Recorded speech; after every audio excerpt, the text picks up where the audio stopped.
2024 లేదా 25లో డిగ్రీ లేదా బీటెక్ చదివారా? సాఫ్ట్‌వేర్ జాబ్ కోసం ఎదురు చూస్తున్నారా? అయితే కోడ్ జ్ఞాన్ 100 డేస్ కోర్సులో చేరండి. జాబ్ సాధించండి. నమస్కారం అలగారి రవీంద్రనాథ్ గారు. నమస్తే అండి సిరి గారు. సార్, దేశవ్యాప్తంగా అందరూ కూడా కేరళ నర్స్ నిమిషప్రియ ఉరి శిక్ష వాయిదా పడాలి అని కోరుకునే వాళ్ళే చాలామంది ఉన్నారు. సో దానికి సంబంధించి రీసెంట్గానే ఒక అప్డేట్ కూడా రావడం జరిగింది. అండ్ మనం వింటే దేశ ప్రభుత్వం కూడా దీంట్లో మేము ఇంకేం చేయలేము అని చేతులు ఎత్తేసిన తర్వాత కూడా దీనికి సంబంధించి ఒక అప్డేట్ అయితే వచ్చింది. ఇంతకీ ఆ అప్డేట్ ఏంటి? నిజంగానే ఉరి శిక్ష వాయిదా పడుతుందా లేదా? మనకు అందిన ఇప్పటివరకు సమాచారం మేరకు అంటే ఏ ముహూర్తాన వాళ్ళ తల్లిదండ్రులు ఆ అమ్మాయికి నిమిష ప్రియ అని పేరు పెట్టారో తెలియదు, కానీ నిమిషం కూడా అప్రియం అయిపోతుంది. ఇట్ ఇస్ నాట్ ఏ ప్రియం కాదు, అప్రియం అయిపోతుంది. ఎవరికి? ఆమెకే. ఏంటి ఇంత వేదాంతంగా మాట్లాడనుకోకండి. అంటే ఆమెకి ప్రతి గంట నడుస్తున్న కొద్దీ మృత్యువుకు దగ్గరగా చేరుస్తుంది, ఉరి తాడుకు ఉరి కంబానికి దగ్గరగా చేస్తున్నటువంటి ఆ అమ్మాయి యొక్క ప్రాణాల కోసం అని చెప్పి దేశవ్యాప్తంగా ముఖ్యంగా కేరళ ప్రాంతంలో ఉన్నటువంటి చాలామంది, మన దేశంలో ప్రధానమంత్రి స్థాయి హోదా నుంచి చాలామంది కూడా ఈమె విడుదలవ్వాలి అంటే ఈమె చేసిన తప్పే కావచ్చుగాక, కానీ కన్నుకు కన్ను ప్రాణానికి ప్రాణం అన్నది సిద్ధాంతం కాదు. ఆమెను కాస్త యావజ్జీవ కారాగార శిక్ష వేసి సరిపోతుంది. అంతేగాని చంపింది కాబట్టి, అత్యంత క్రూరంగా చంపింది కాబట్టి ఈమెకి మళ్ళా ప్రాణాలు తీయమని చెప్పేది కాదని చెప్పి వీళ్ళ మదరు, అదేవిధంగా శామ్యూల్ అని చెప్పి మరొక వ్యక్తి అక్కడ యెమెన్ వెళ్ళిపోయి అక్కడ నుంచి ప్రయత్నాలు చేస్తూ ఉన్నారు ఆమె నిమిషప్రియ విషయంలో. ఇది మనకు తెలిసిన విషయం, గడిచిన కొన్ని ఎపిసోడ్లో మనం మాట్లాడుకున్నాం కూడా. అయితే నిమిషప్రియ విషయంలో నిన్న సుప్రీంకోర్టుకి పిల్లి వేసినప్పుడు పిల్లో కూడా చెప్పడం జరిగింది ఏంటంటే, దేశ ప్రభుత్వం ఉన్నటువంటి మన అటార్నీ జనరల్ వెంకటరమణ గారు కూడా మాట్లాడుతూ ఒక మాట చెప్పారు. మేము ఇన్ని ప్రయత్నాలు చేయాలి, అన్ని ప్రయత్నాలు చేస్తున్నాం, కానీ ఈ యమన్ ప్రభుత్వం మాత్రం స్పందించట్లేదు. అక్కడ ఉన్నటువంటి గవర్నమెంట్ చాలా డిఫరెంట్గా ఉంది. ఆ సనా ఏదైతే ఆ యొక్క క్యాపిటల్ ఉందో, సనాలో ఇరుక్కుపోయినటువంటి అక్కడ నిర్బంధించబడినటువంటి ఈ అమ్మాయి నిమిషప్రియ అనేది మరికొద్ది గంటల్లో, మరికొద్ది నిమిషాల్లో ఆమెకు మృత్యు ఒడిలోకి వెళ్ళే అవకాశం ఉంది. అది కూడా బహిరంగంగా.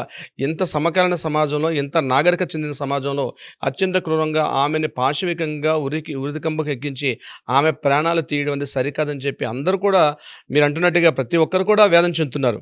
ఇటువంటి సందర్భంలో ముఖ్యంగా కేరళ యొక్క ఒక ప్రముఖ ముస్లిం నాయకుడు ఏంటంటే అతను ఈ కాంతాపురం అన్నటువంటి ఒక వ్యక్తి ఇతను చాలా సంప్రదింపులు చేసి యమన్ ప్రభుత్వంతో మాట్లాడారు. అంటే మెయిన్ చేయకపోవడానికి కూడా కారణం ఏంటంటే యమన్ ప్రభుత్వంలో ఉన్నటువంటి హౌతీ తిరుగుబాటుదారులు ఎవరైతే ఉన్నారో ఆ తిరుగుబాటుదారులకి మన గవర్నమెంట్కి మధ్య సత్సంబంధం లేకపోవడం వల్ల ఆమె అక్కడ కాంటాక్ట్ చేయడం కూడా చాలా ఇబ్బంది అవుతుంది.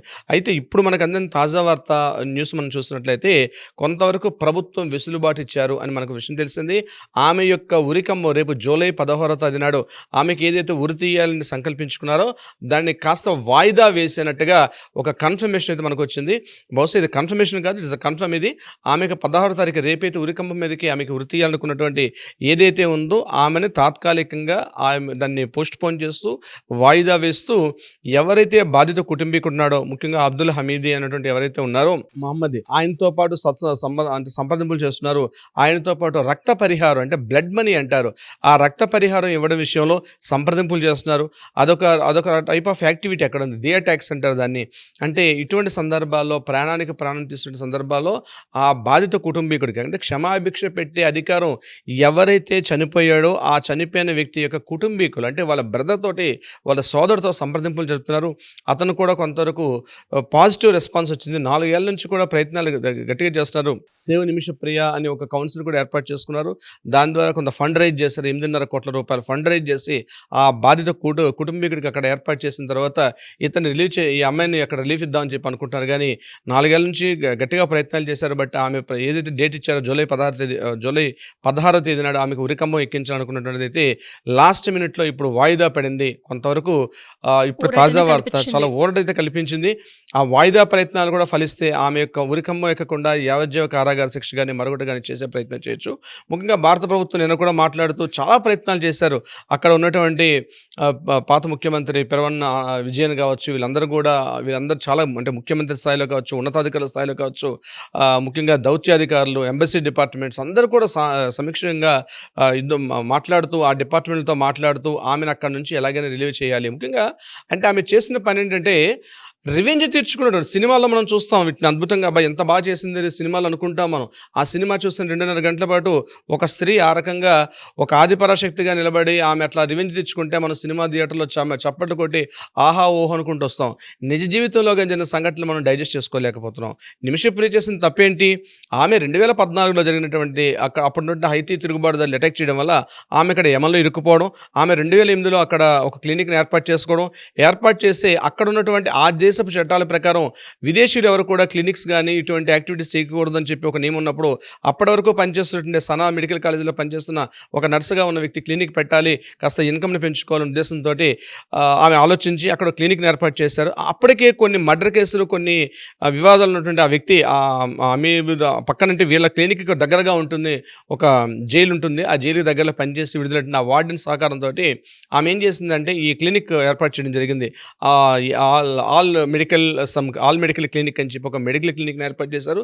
అయితే దానికి ఇన్వెస్ట్మెంట్ పెట్టుబడి అంతా కూడా అతనితో పెట్టిన తర్వాత స్టార్ట్ అయిన తర్వాత అతను ఏం చేశాడు, ఈమె యొక్క పాస్పోర్ట్ని కంప్లీట్గా స్వాధీనం చేసుకొని భారతదేశం విడిచిపెట్టి అంటే యమన్ దేశం విడిచిపెట్టి వెళ్ళకూడదని చెప్పి గట్టిగా ఆమెతో చేసి ఆమెను శారీరకంగా మానసికంగా చేసిన తర్వాత ఈ యొక్క పీడ వీడి నుంచి ఎలా నేను బయటపడని ఉద్దేశంతో ఆ వార్డెన్ ఇచ్చినటువంటి సలహా మేరకు ఏం చేశారంటే ఒక మత్తు మందు ఒక ఇంజక్షన్ ఇవ్వడం జరిగింది. కైటినిన్ అని చెప్పి ఒక ఇంజక్షన్ ఇచ్చారు. ఆ ఇంజక్షన్ ఇవ్వడం వల్ల ఏమైంది, ఇవ్వాల్సిన డోసేజ్ కన్నా ఎక్కువ ఇవ్వడం వల్ల ఇమీడియట్గా వాడు చనిపోయాడు. చనిపోయిన తర్వాత ఏమైంది, 2020లో ఇదంతా నేను చెప్పింది 2008లో జరిగింది. 2019 ఆ టైం ప్రాంతంలో ఈమెను అరెస్ట్ చేశారు. అంటే ఈమె ఏం చేశారు, వాడు బాడీని మొత్తం ముక్కలకు కట్ చేసి ఆమె అక్కడ పైన ఉన్నటువంటి సంపలో పడేస్తే మళ్ళీ తీసినప్పుడు దొరికినప్పుడు ఈ బాడీ. కానీ ఎందుకు ఆ క్రియకి ఎందుకు పాల్పడిందంటే తన ఆత్మరక్షణార్థం ఆమె చేసుకోవాల్సిన పని అది. అతను శారీరకంగా మానసికంగా అనేక రకాలుగా ఇబ్బందులు పెడుతున్న సందర్భంలో అయితే భారతదేశం వెనక్కి తిరిగి వచ్చేద్దామంటే వెనక్కి తిరిగి రాలేని పరిస్థితి. తన భర్త తన కూతురు కూడా ఇండియాలో ఉండిపోయారు. ఇక్కడ నుంచి అటు వెళ్ళాలంటే అప్పుడు 2015లో భారతదేశం ఆంక్షలు విధించింది. యమన్లో ఉన్నటువంటి తిరుగుబాటుదారులు యమన్ని ఆక్రమించే ప్రయత్నం చేస్తున్నారు. సనా ఆ దేశపు రాజధాని, ఆ సనా టౌన్లో పూర్తిగా నిర్బంధంగా ఉన్నటువంటి పరిస్థితులు. ఇప్పుడు ఆ దేశం అటాక్ చేయడం అనేది కరెక్ట్ కాదు, మీరు ఇక్కడి నుంచి వెళ్ళొద్దని చెప్పి ఆంక్షలు విధిస్తే ఇక్కడ వాళ్ళు ఇక్కడే ఉండిపోయారు. ఆ అమ్మాయి మాత్రం అక్కడ ఇరుక్కుపోయింది. అనేక రకాలుగా మానసికంగా శారీరకంగా ఒక విధంగా చెప్పాలి ఎన్ని హింసలు పడాలో అన్ని అనుభవించి ఇంకా వీడితో నేను పడలేను అన్న ఉద్దేశం చివరిగా ఆ ప్రయత్నం చేయడం జరిగింది. అయితే అతన్ని చంపేన ఉద్దేశంతో ఈమెను అప్పుడు 2020లో ఈ మీద శిక్ష విధించారు, ఈ మరణ శిక్ష విధించారు. 4 ఏళ్ళ నుంచి పోస్ట్ మార్టం అవుతుంది. అప్పటి నుంచి కూడా ఈ అమ్మాయి అదే జైల్లో మగ్గుతూ ఉంది.